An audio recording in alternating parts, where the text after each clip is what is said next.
Welcome back to Success with Steven. My name is Steven Smith. On this channel, we discuss all things financial literacy. Imagine that you have a $10,000 credit card limit and you're responsible with that card.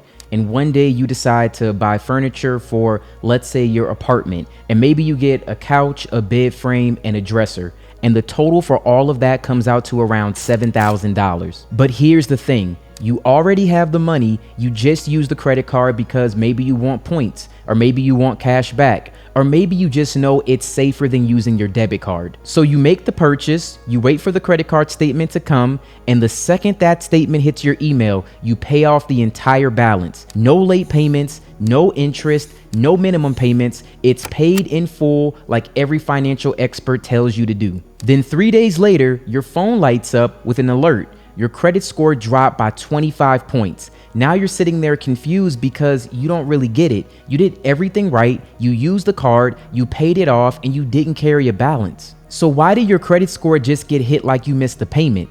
Now, this is where most people start thinking the credit system is rigged, and honestly, I understand because it feels kind of backwards. How can you pay on time and still get punished for it? How can you pay in full and still look risky? You can be financially responsible in real life while your credit report makes you look like you're drowning in debt. And the reason this happens is because most people are focused on the wrong date. Most people think the due date of their credit card statement is the only date that matters. And yes, the due date does matter if you want to avoid late fees, if you want to avoid interest, and of course late payments. But when it comes to your credit score, the due date is not the only date that you need to care about. There's another date that's even more important if your goal is to keep your credit score high. And that date is your statement closing date. And once you understand how that date works, you can start controlling what balances get reported to the credit bureaus. Now, this is where a credit loophole comes into play. So in this video, I'm going to break down why your credit score can drop even when you pay on time, how credit card companies actually report your balances, and why paying in full is not the same as reporting a low balance. We'll also discuss how moving your payment just a few days earlier can make a massive difference in your credit score. This is the kind of information that sounds small until you're applying for a mortgage, or an auto loan, or a business credit card, or a high limit personal credit card, and then suddenly 20, 30, or 50 points can be the difference between you getting approved or you getting denied. So without further ado, let's get right into the video. The first thing you need to understand is that the credit system doesn't watch your credit card balance in real time, at least not yet.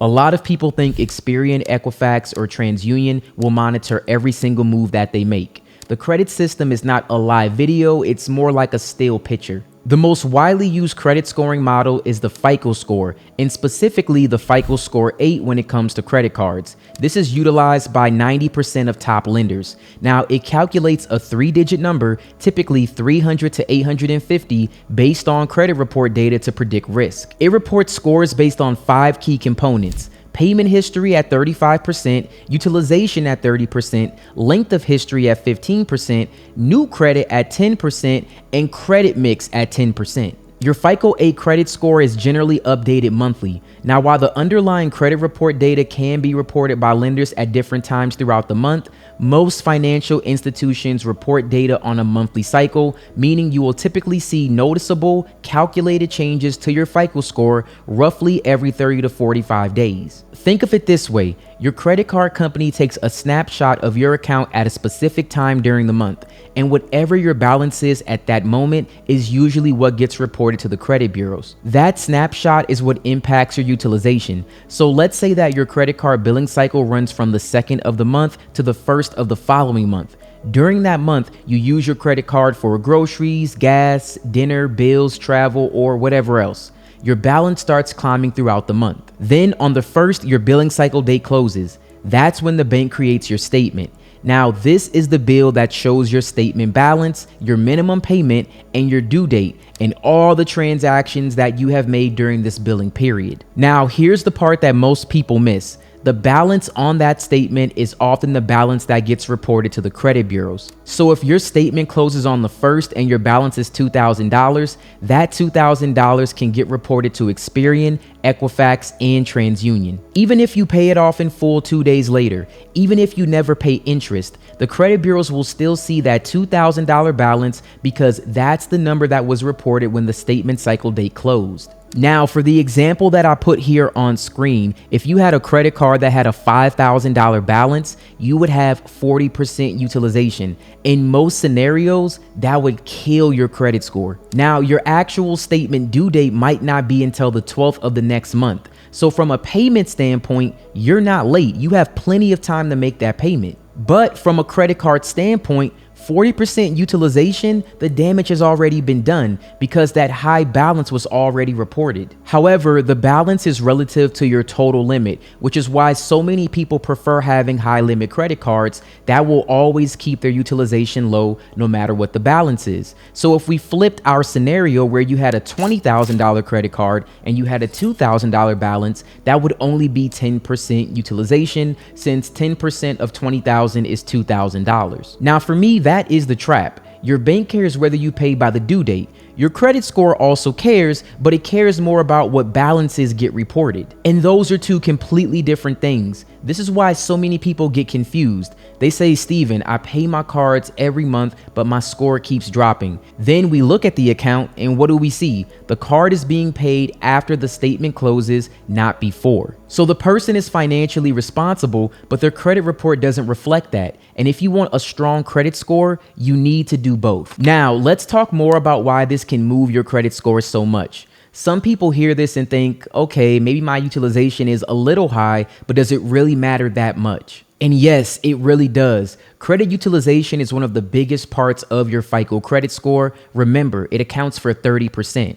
Now, payment history is the largest category at 35%, which would make sense, right? Because lenders want to know whether or not you can pay your bills on time. But after your payment history and you're paying your bills on time, utilization is one of the most powerful factors. That's why this is one of the fastest levers that you can pull if you need to boost your credit score very quickly. And if you're not familiar with this term utilization, it simply means how much of your credit is available as opposed to how much you're using. If you have a $1,000 limit and you reported a balance of $500, then your utilization is 50%. If you have a $5,000 limit and your reported balance is $500, then you're at 10% utilization. Notice the balance is the same. Different limits, different risk levels in the eyes of the scoring model. The FICO scoring system generally likes low utilization because it signals that you're not dependent on credit. If you have access to credit but you barely use it, then you look safer. But when your utilization gets high, the FICO 8 algorithm starts viewing you as a bigger risk. That's why one statement balance can cause a score drop.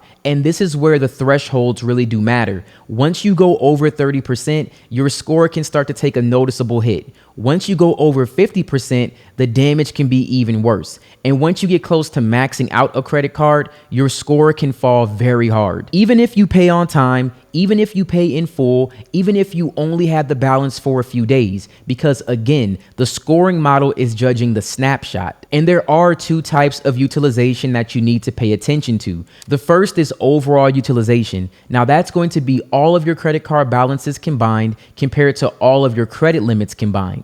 The second is individual card utilization. Now, this is the balance on each specific card compared to the limit on that one specific card. A lot of people only think about the overall percentage, but the individual card number matters just as much, if not more. For example, let's say you have 3 credit cards. One card has a $10,000 limit, another card has a $5,000 limit, and then another card has a $500 limit. You might have a lot of the total available credit, but if that $500 card reports a $490 balance, that card is almost maxed out. The FICO scoring model will still punish you because one individual account will look very risky. And that's why you can have decent overall utilization, but your score can still drop because your card reported too high on that one specific account. The algorithm doesn't like maxed out cards. A maxed out card can make it look like you're in financial distress, even if the balance is small in actual dollars. To a normal person, a $490 balance might not sound serious, but to a credit scoring model, $490 on a $500 limit,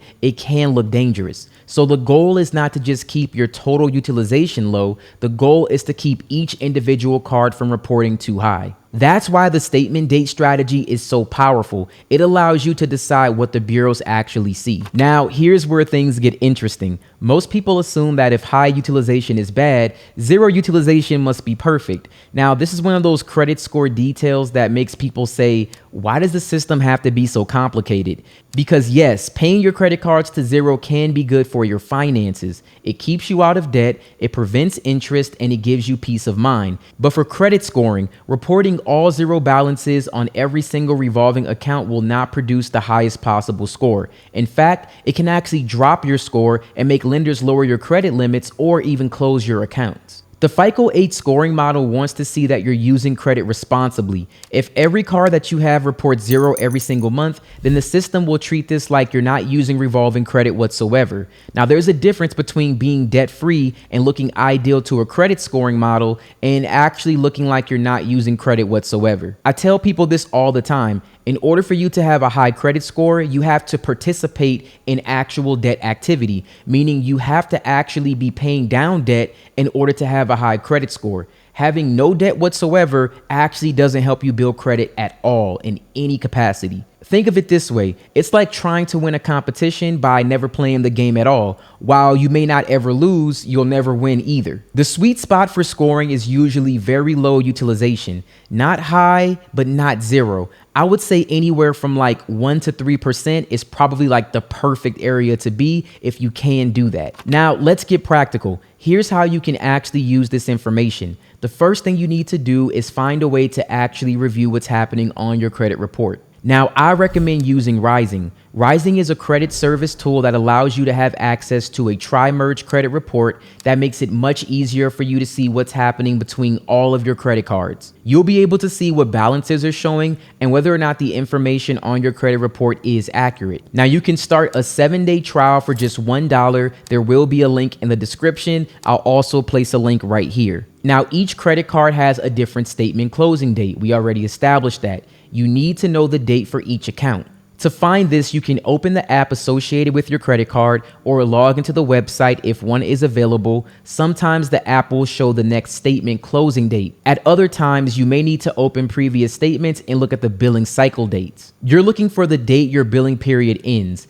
Once you find that date, put it in a calendar. For me personally, I've even tried to align all of my statement cycle dates the same on every single credit card. So you do have the option to contact any of your credit card issuers and ask them to change the statement close date, and that usually is changed by the due date. So it may take a little bit of balancing here, but if it makes sense for you to have like one particular point in the month where you know, hey, I get paid right here. So if at least my statement closing date is at this point in the month, I can always make sure to make a payment. The point is that you want to give yourself a buffer because payments don't always post instantly. So if your statement cycle date will close on the 15th, then set a reminder for the 12th or the 13th. So in that scenario, on the 12th, you would check your current balance. Let's say your balance is $1,200 and your limit is $3,000.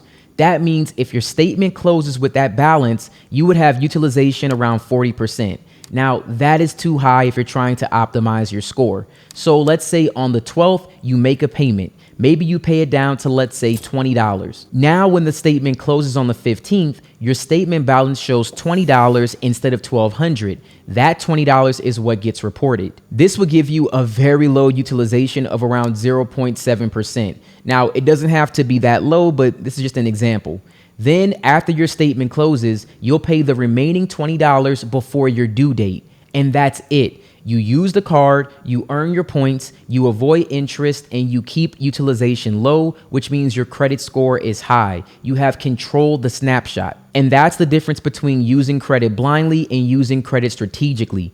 Now, if you only have one credit card, then you can still do this. Just let that one card report a very small balance, then pay it off by the due date. And I'm gonna be honest with you, for most months, just keeping utilization under 10% is actually great. If you're trying to squeeze out every single possible point, then I would aim for around 1 to 3% on each credit card that you have. Because if we're being realistic, you don't need to obsess over utilization every single day. Your score may go up 5 points one month, it may go down 8 points the next month. That is very normal because credit scores will fluctuate and it'll change depending on what balance that you leave. But there are certain times when you you should absolutely care about this strategy. You should care when you're about to apply for a mortgage. You should care when you're about to apply for an auto loan. And you should care when you're trying to get approved for, let's say, a high limit credit card. You should definitely care when you're applying for business funding because they will look at how much personal credit that you're using. So ideally, you want to start preparing 30 to, I would say, 60 days before applying for anything.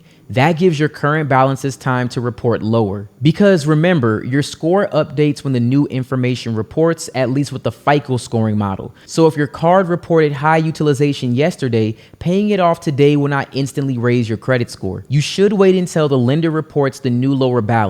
That is why timing matters. You don't want to wait the night before an important application to start checking your utilization. You want to get ahead of it right now. Now let's bring all this together. Your credit score can drop even when you pay on time because paying on time and reporting a low balance are not the same thing. The due date protects you from late fees and interest. The statement closing date controls what balances may be reported to the credit bureaus. If your credit card reports a high balance, utilization can look high, even if you pay the balance off in full after the statement closes. That's why you can be responsible in real life but still get punished by the credit scoring models. The loophole is simple. Find your statement closing date, pay your balance down 2 or let's say 3 days before that date, let the card report a low balance, then pay whatever the remaining balance is on the actual due date. Credit cards are just tools. If they're used the wrong way, then they can hurt you. But if they're used the right way, they can build your credit score, they can earn rewards, they can protect your purchases, and they can help you qualify for much better funding.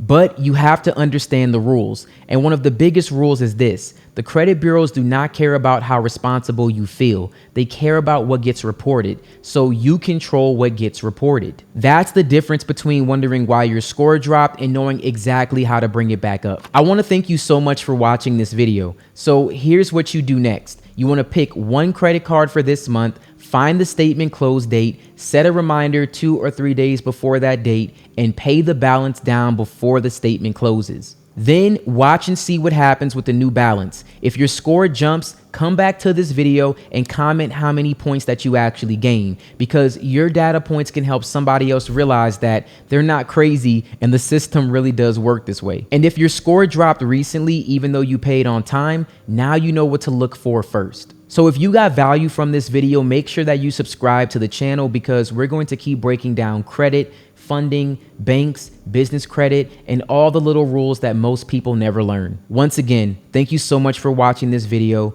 I truly appreciate it, and you guys have a wonderful day.